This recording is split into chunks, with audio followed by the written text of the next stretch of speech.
You got to record me. We're going to record because we are going to do the first lesson. It's written there, how to get good video on a mobile device. You need to record this. You need to put it on YouTube, on a YouTube channel that is for this class that you're going to make, either right now or you may already have, possibly, because you took me for Computer Applications 111. So, gotta record me. Gotta record me. So everybody's gotta record, but the things I'm saying to your faces, not mostly, actually I'm walking around being silly and purposefully making it difficult for you to record me. Because the first step in getting good video on a mobile device, the very first step to getting video on a mobile device, please turn your phone sideways. No more portrait video ever. Landscape. Although I know some of you actually have a little button that turns, even when you're holding a portrait, it makes it go landscape. I understand that. Hold it landscape. That's the first step. Because you're going to be using my cameras, and they're like $200, which actually is not expensive. However, you break it. You got to buy me a new one. They won't give you your diploma until you buy me a new one. So, landscape. 2 hands. How much does this thing cost? I know my parents bought it for me. It's at least $1,000. At least $1,000. Get your hands on there. Mine are only $200. This is $1,000 too. But my video cameras, my camcorders, they are $200 about. I think the price is now $220 just because, time. They're good. But you're going to put both hands on those cameras. And you're going to hold them in landscape mode. Because if you hold them in portrait, it'll look real silly. So, 2 hands, landscape mode. That's our first step to getting good video on a mobile device. Next, well, we want to be able to get good video, and of course we're holding it. We want to be able to move smoothly as our person, our target, our actor, our crazy professor walks around gabbing at us. So what do we want to do? Well, we want to try and take out a lot of the bounce that our bodies put into it. So we can do that by bringing our elbows in, right? We want to bring our elbows in, because if you're out here, you're doing this. You got to bring your elbows in. You kind of know this already. Some of you are already doing it very good. Because we want to be able to turn our bodies to pan with the long muscles, the long cord muscles of our core. Because if you're using the smaller muscles, they're tiny little adjustments. It really makes it shake. Bring those elbows in. You want to plant yourself. Right? Elbows in. Plant yourself. Your heels underneath your shoulders. Bring yourself back on your haunches a little bit. Don't lock your knees, because if you do, you'll vibrate. And every small motion really just gets amplified. Bend your knees a little bit. Not full horse stance, right? Just plant yourself well. Bring yourself back on your haunches. Elbows in. And turn with those long core muscles. Ooh, look how much more smooth that is. Right? You can do this. Instead of like this. I don't care if you look goofy. You're recording here, right? We have to think about, how is the camera seeing? It's another eye. It's an external eye that we are controlling.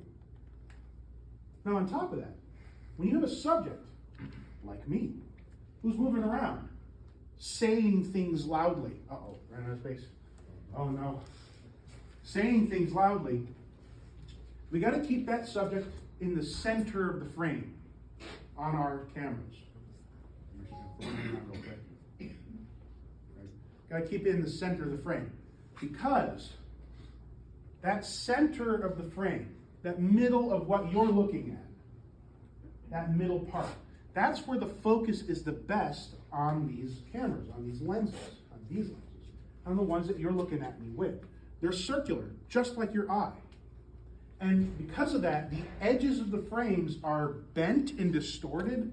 Light comes into those parts at a different rate. Now the software normalizes that a lot. It really does a pretty good job. The software in your head does the same thing. It's taking that information and it's sort of glossing it out. It's kind of flattening it out a little bit. So you don't see that fisheye lens, fishbowl effect thing going on as much as it's really happening. But what can really help is to try and keep things in that center 75%. And you might notice on my phone, I have enabled the little grid marks on there. And a lot of phones have that functionality. Some of them even have the center 75 line, which actually puts a little border around the edges, helps keep you off that border. The camcorders that we will be using for this class, I've already pre-enabled that on there. It doesn't, it doesn't put that on top of the video. It's just so that you can see it. It turns it on the screen itself. So if you can, turn on that grid.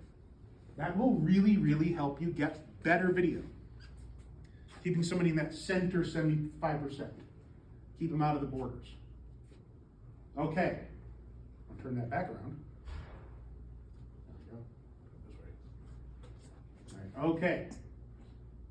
So now, we got 4 things so far. Landscape, both hands.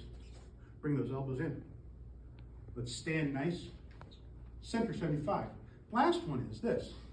If you can, become the tripod. Let's become tripods. Get up against the walls. Get up against the board. Put your shoulders right into the wall. Board's clean. Stay clean. Nobody's used it yet. Just clean. Right? Get your shoulders on there. Okay. 1 foot out. 1 foot in. I am now, my body, all of me, is being put into this wall, and I've got my elbows in. I'm turning with my core muscles.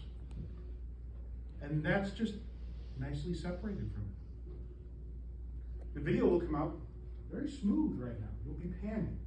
Yes, you notice that you went from doing this, having the phone in front of your face. Now it's down here, isn't it? In a much more natural position. You can look down and see. You can also be pretty assured whatever's going on here is similar to what you're seeing up here. Your video is coming in smoother and nicer. You got a good idea here. You know what's even better than getting up against the wall? If you can get up in a door frame. Ooh. Put your shoulder in. Put 1 foot up against. Put the other foot out. Just takes all of you out of it. As much as possible, you don't want to be part of the system that is recording. There's one more place we can do it. At a desk. Quick, get back to your desks. Go, go, go, go, go, go, go. Get back to your desk. Go, go, go, go. I'm not done recording. We're almost done. Get back to your desk. Okay. Sit down. Sit down. I frankly think that this is how you should take notes for everything, for all your classes. Ever since one of these things, a smartphone with a camera that could take video, existed. Right? Elbow, elbow, sternum. Elbow, elbow, sternum. I can sit here rock solid, like an hour. Why would I write down the notes? Just record. Right? Just got to be a little mindful of your own breath getting in there. But I mean, look, it's solid, steady. Right? It's not bouncing in your hands. You can still turn a little bit. You can just kind of scooch. But you're putting your body and all your weight into that table, and now it's not in the phone. You're just holding the phone. It's pointed at your target. Hopefully your professors are ones that are got the clue in their head that when they're talking to you, they turn towards you so you can hear them instead of them talking into the board like this. F of X. You gotta get the second to work. Now, get up on there. See what they're doing. Okay. Cut.